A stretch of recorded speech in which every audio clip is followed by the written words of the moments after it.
दीर्घ 25 वर्ष धरी बीजेडी सरकार रे जो थिबा धर्मशाला अशांत कर रखि बेले 1.5 वर्ष है आम धर्मशाला शांत हो पड़ा बेले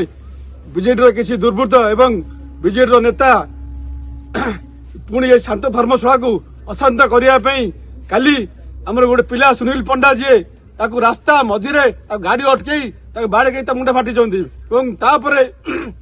लेडीज जाऊे समय लेडीज कानी भिड़ा उठा कर जो पर्यंत सुनील पंडा को न्याय न मिली जो पर्यंत सुनील पंडा मारी जी से लेडीज कानी भिड़ी जो पर्यंत से गिरफ न से पर्यंत आम ठाणे बसबू ये सुनील पंडा जे गिरफ कर सुनील पंडा को मारी दीजिए गिरफ आमर दाबे सुनील पंडा को मारी दीजिए गिरफ आमर दाबे रास्ता मझीरे महिला कानी भिड़ दीजिए गिरफ आमर दाबे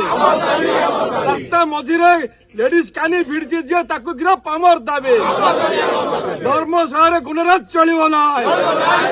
धर्मशाला गुणराज चलो ना धर्मशाला आतंकवाद चलो ना जदि चलो न्याय चलो जदि चलो न्याय चलो गण बलवंत हाय गण बलवंत हाय गण बलवंत हाय एमती की पूर्व सरकार जो नेता थिले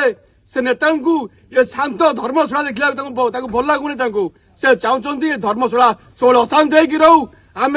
राज करने केवे पार नहीं जो पर्यंत सुनील पंडार जी सुनील पंडा जो मारी जो पर्यंत से गिरफ न से पर्यंत समस्त आम रखू समस्त राति सारा उजागर रही राति पाइले 5,000 लोक गदा हे ठिया हे साधारण लोकर हक कहीं नहीं पारे।